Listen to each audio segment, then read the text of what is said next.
नेताओं ने बात करने की कोशिश की, प्रदेश के बड़े बड़े अधिकारियों ने बात करने की कोशिश की, लेकिन बाबा जी ने एक शब्द में कहा, अब अगर बात होगी तो उत्तर प्रदेश के मुख्यमंत्री से होगी, बीच में किसी से बात नहीं करूंगा। सरकार तैयार हो गई,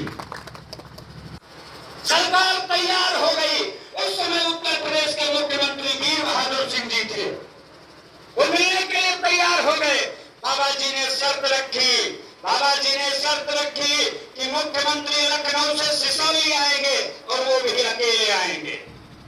उनके साथ में कोई सुरक्षा नहीं होगी, उनके साथ में सिर्फ पायलट आएगा। वो हेलीपैड पर जहां उतरेंगे वहां से किसानों के मंच तक अकेले जाएंगे, ना तो कोई किसान उनको लेने जाएगा और ना ही उनके साथ में कोई सुरक्षा कर्मी जाएंगे। मुख्यमंत्री तैयार हो गए। ये श्यामो शुक्ला की बयानबाजी नहीं है, ये श्यामो शुक्ला की भाषणबाजी नहीं है। हिंदुस्तान के इतिहास के पन्नों में ये वाकया दर्ज है। आज तमाम लोग सोशल मीडिया से जुड़े हुए यहाँ पर बैठे हैं।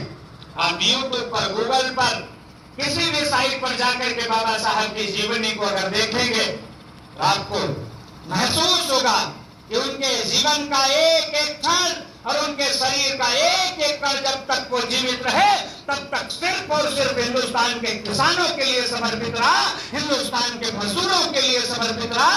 ये बाबा साहब का जीवन परिचय।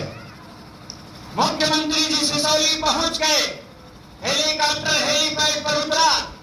हेलीकॉप्टर से उतरने के बाद में मुख्यमंत्री जी पंचायत की तरफ अकेले बढ़ते हुए जा रहे थे। पंचायत स्थल पर जब पहुंच गए, देर हो गई। लोगों ने बाबा जी से बताया, बाबा जी मुख्यमंत्री आएगा, अरे इसको बैठा लो इधर, इसको बैठा लो इधर। जब वो मंच पर बैठ गए, थोड़ी देर बैठने के बाद में उन्होंने इच्छा जाहिर की कि मुझे प्यास लगी है। वहां घड़े में पानी रखा था, बाबा जी ने कहा हाथ इसके चुल्लुआ लगा करके इसको पानी पिलवा, गिलास नहीं मिलेगा। हांडी से चुल्लुए में पानी पिलाया गया। ये सारी की सारी बातें मुख्यमंत्री जी को नागवार गुजरी।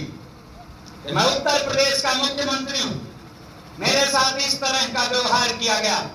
बाबा जी ने उनसे कहा, जिस तरह का आपके साथ में व्यवहार करने पर आपको नाराजगी पैदा हुई है, इस तरह का व्यवहार हमारे किसानों के साथ में एक दिन में 24 घंटे में 24 बार हो जाए तो कम है, 48 बार हो जाए तो कम है।